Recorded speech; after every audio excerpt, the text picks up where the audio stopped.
All of these things. Jesus Christ, Bud Light, Doritos, and Taco Bell. There is a more recent common denominator between all of these things, and that is Super Bowl LII, or at the very least the commercial breaks. Depending on your preferences, each of these things may be connected with heaven. As a matter of fact, the big game is comparable to the Cannes Film Festival of advertisements. It has been stated that the cost of 30 seconds of airtime for advertisements this year is between $7 and $8 million. 1 minute of that airtime was allocated to the campaign known as He Gets Us.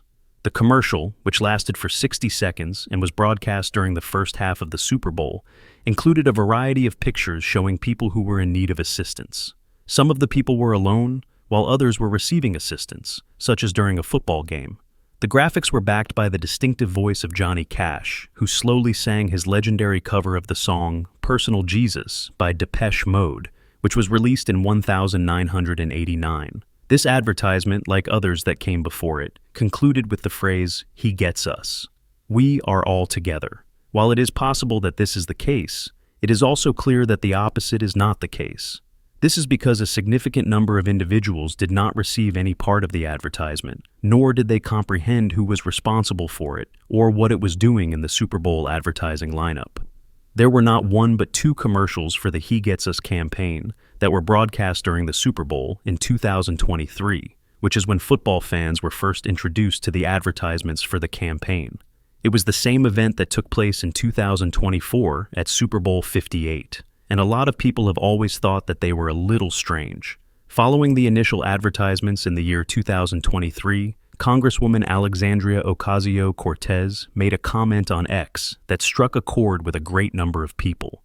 Something tells me that Jesus would not spend millions of dollars on advertisements during the Super Bowl in order to make fascism appear to be a harmless ideology. After that, it was discovered that the organization responsible for the advertisement was the Servant Foundation, which also occurred to be a significant donor, donating millions of dollars to legal funds in support of legislation that is prohibited against LGBTQ persons.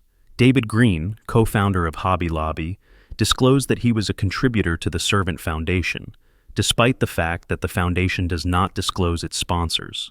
It is well known that Hobby Lobby sells silk flowers and inexpensive hot glue, and that it was involved in a Supreme Court decision that made it possible for businesses to use religion as a justification for denying coverage for contraception.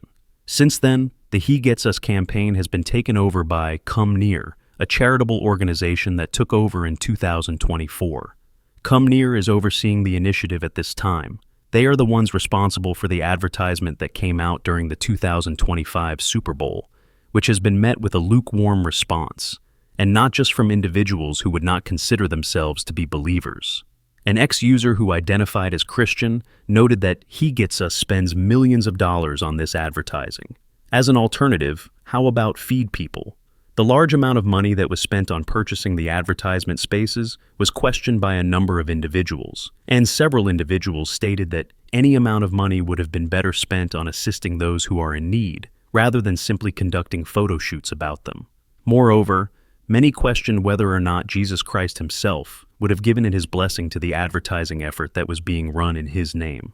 On X, Allie Beth Stuckey, a writer who has been a bestseller on the New York Times bestseller list, stated, "I am for any campaign that brings people to the gospel."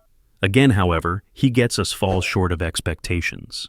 In their advertisements, there is not a single word about who Christ is or why we require his presence. It's not even close to being implied at all.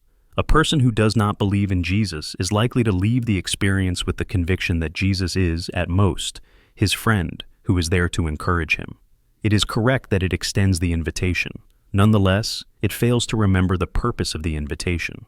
In a more succinct manner, another former user expressed their opinion by stating, "I don't think He Gets Us gets Jesus." Thank you for watching, and we'll see you in the next video. Don't forget to hit the like button, subscribe to our channel, and turn on notifications so you won't miss our next exciting exploration.